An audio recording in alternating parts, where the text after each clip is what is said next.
इयत्ता 10वीतील गणित भाग 1 मधील सराव संच 1.2 आपण पाहत आहोत. त्यातील दुसऱ्या प्रश्नातील 6वे म्हणजे लास्टचे एक्झाम्पल आपण पाहणार आहोत. खालील एक सामायिक समीकरणे आलेखाने सोडवा. 2x 3y 4 आणि 3y x 4.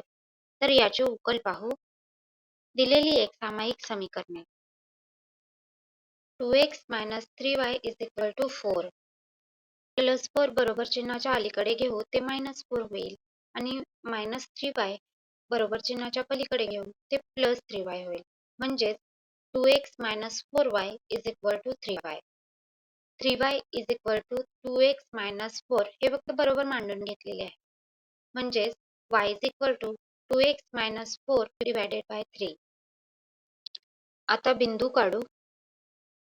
x ची व्हॅल्यू 2 पुट केल्यानंतर y ची व्हॅल्यू काय येते हे पाहू. y 2x 4 divided by 3. 2 into 2 minus 4 divided by 3 is equal to 4 minus 4 divided by 3 is equal to 0 minus divided by 3 is equal to 0. म्हणजेच x ची value 2 put केल्यानंतर y ची व्हॅल्यू 0 येते. x ची व्हॅल्यू -1 पुट केल्यानंतर y ची value काय येते हे पाहू. y is equal to 2x 4 divided by 3. 2 into -1 minus 4 divided by 3 is equal to -2 minus 4 divided by 3 is equal to -6 divided by 3 is equal to -2. म्हणजेच x ची value -1 put केल्यानंतर y ची value -2 येते. x ची value 5 put केल्यानंतर y ची value काय येते हे पाहू. y is equal to 2x 4 divided by 3 is equal to 2 into 5 minus 4 divided by 3 is equal to 10 minus 4 divided by 3 is equal to 6 divided by 3 is equal to 2. म्हणजेच x ची value 5 put केल्यानंतर y ची value 2 येते. x ची value 8 put केल्यानंतर y ची value काय येते हे पाहू. y is equal to 2x 4 divided by 3 is equal to 2 into 8 minus 4 divided by 3 is equal to 16 minus 4 divided by 3 is equal to 12 divided by 3 is equal to 4. म्हणजेच x ची value 8 put केल्यानंतर y ची value 4 येते.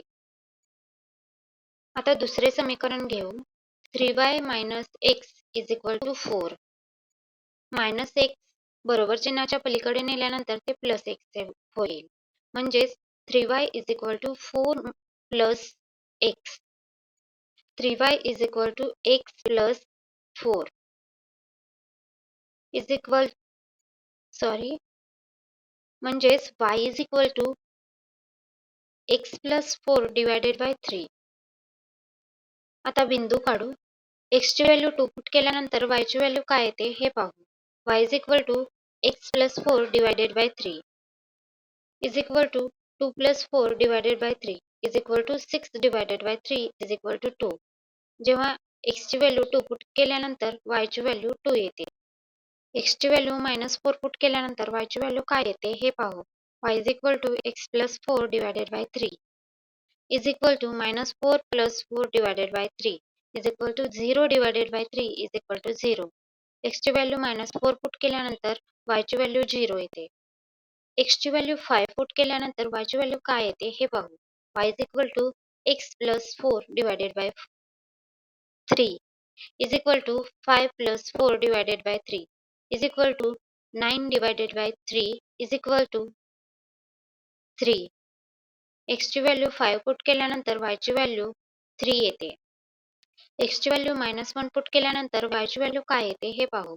y is equal to x plus 4 divided by 3 is equal to -1 plus 4 divided by 3 is equal to 3 divided by 3 is equal to 1. x ची value -1 put केल्यानंतर y ची value 1 येते. बिंदू स्थापन करून घेऊ. प्रमाण घ्यायचे आहे दोन्ही अक्षांवरती. 1 सेंटीमीटर is equal to 1 एकक. पहिला बिंदू 2 0 -1 -2 5 2 8 4. आता या बिंदूंमधून एक सरळ रेषा जात आहे. त्याला नाव देऊ 2x 3y is equal to 4. दुसऱ्या समीकरणाचे बिंदू आलेले आहेत ते स्थापन करू. 2, 2, -4, 0, 5, 3, -1, 1. आता या बिंदूंमधून एक सरळ रेषा जात आहे. त्याला नाव देऊ 3y - x = 4. या दोन्ही रेषा एका बिंदूमध्ये छेदत आहेत. आलेख रेषांचा छेदनबिंदू 8, 4 हा आहे.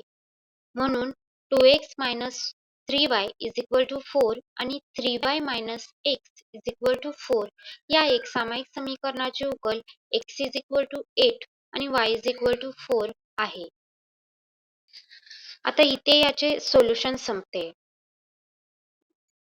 आलेल्या किमती बरोबर आहेत का हे चेक करू. ते कसे करायचे? तर आलेल्या x आणि y च्या किमती दोन्ही समीकरणात टाकायच्या. समीकरणाची उजवी बाजू बरोबर डावी बाजू आली तर उकल बरोबर आहे. तर बघू हे. x = 8 आणि y = 4 टाकू. पहिले समीकरण 2x - 3y = 4. 2 × 8 - 3 × 4 = 4. 16 - 12 = 4. 4 = 4. म्हणजे समीकरण सॅटिस्फाय होत आहे. त्या किमती समीकरण दुसऱ्यामध्ये टाकू.